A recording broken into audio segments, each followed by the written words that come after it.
Yo el Supremo, el laberinto del poder absoluto, la sombra del poder.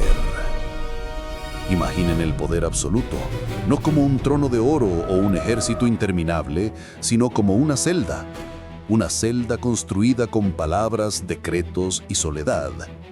Imaginen una fortaleza donde el único prisionero es el propio carcelero, condenado a escuchar el eco de su propia voz. ¿Qué ocurre cuando la voz de un solo hombre se convierte en la historia de toda una nación? ¿Qué sucede cuando la realidad misma debe pedir permiso para existir a través de su firma? Hola exploradores de narrativas y bienvenidos a Pixel Literario. Hoy no vamos a leer un libro. Vamos a descender a uno de los laberintos más complejos, desafiantes y fascinantes de la literatura universal. Yo el Supremo, del maestro paraguayo Augusto Roa Bastos. Prepárense para un viaje sin spoilers al corazón huracanado del poder, la memoria y la palabra. El dictador perpetuo y su monumento de papel. Publicada en 1974, Yo el Supremo no es una biografía tradicional. Es un acto de exhumación literaria. Es una polifonía, un torbellino de voces que giran en torno a una figura histórica real y casi mítica, el doctor José Gaspar Rodríguez de Francia, quien gobernó Paraguay con puño de hierro y una lógica implacable como dictador perpetuo durante casi 30 años, buscando forjar una nación a martillazos de decretos. Roa Bastos, con una audacia genial, no nos entrega una crónica lineal, nos arroja directamente al Sancta Sanctorum del poder, la mente del Supremo en sus últimos días. Allí, el dictador dialoga con su propia memoria, con sus fantasmas y sobre todo con su amanuense, Policarpo Patiño, un receptor de dictados y a la vez un espejo deformado de su amo. A través de circulares, notas privadas, el famoso cuaderno privado, confesiones y delirios febriles, la novela construye un colosal monumento hecho de papel, un retrato cubista y fragmentado de un hombre que era, en sí mismo, todo el Estado. La anatomía de la tiranía. El primer gran tema que la obra nos obliga a confrontar es la naturaleza misma del poder. Para el Supremo, el poder no es un lujo, es una carga ascética, una condena. Gobierna desde el aislamiento absoluto, enclaustrado en su despacho ataúd, desconfiando de todo y de todos. Su única conexión con el mundo es la palabra escrita, el decreto que puede decidir la vida, la muerte o el destino de una cosecha. Roa Bastos nos muestra con una precisión quirúrgica que la tiranía no solo oprime al pueblo, devora al tirano, lo consume, lo aísla en una paranoia constante donde cada rostro es una posible traición y cada silencio una conspiración.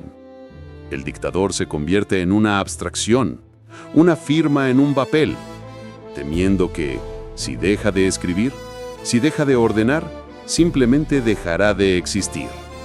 La obra es una disección magistral de cómo el poder absoluto no solo corrompe, sino que aniquila la humanidad, empezando por el alma de quien lo ostenta, transformándolo en un fantasma que habita en su propia maquinaria burocrática. La palabra como arma y como jaula. Si el poder es el corazón de la novela, el lenguaje es su sistema nervioso, su torrente sanguíneo y su enfermedad. Yo el Supremo es, ante todo, un monumento al idioma en estado de ebullición. El dictador cree que puede controlar la realidad a través de sus palabras. Yo no escribo la historia, la hago, proclama con soberbia. Intenta fijar el pasado, el presente y el futuro con su pluma, convencido de que su sintaxis es el orden del universo. Sin embargo, Roa Bastos nos revela una paradoja fascinante.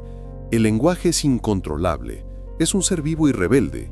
La voz del Supremo, ese monólogo autoritario, es constantemente interrumpida, comentada, corregida y saboteada por notas a pie de página, por voces anónimas, por un misterioso compilador que parece tener la última palabra.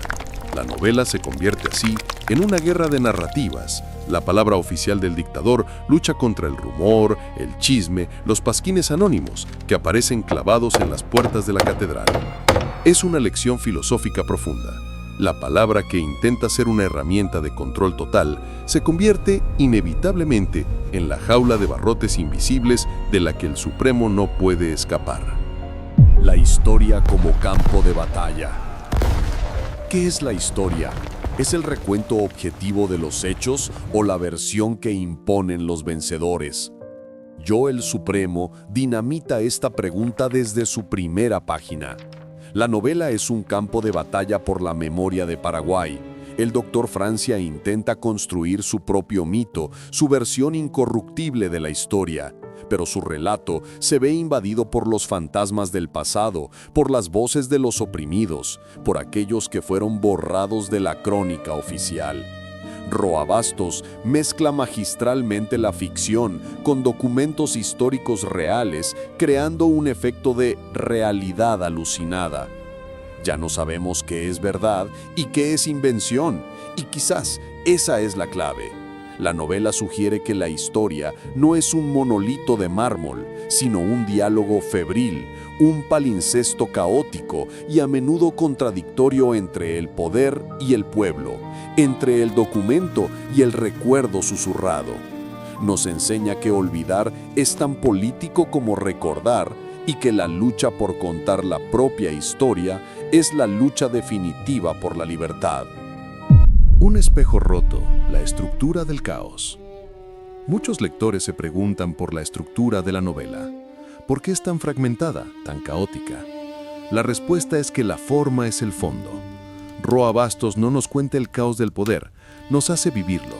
La estructura de Yo, el Supremo, es como un espejo que el dictador ha roto en un ataque de furia. Cada fragmento refleja una parte de la verdad, un recuerdo, un decreto, un insulto, una duda. Pero ninguno ofrece la imagen completa. Leer esta obra es intentar reconstruir ese espejo.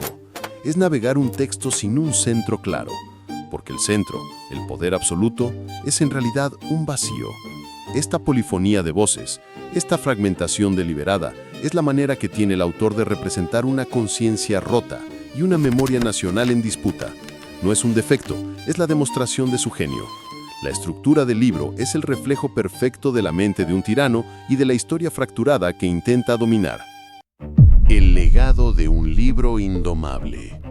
Yo, el Supremo, no es una lectura fácil.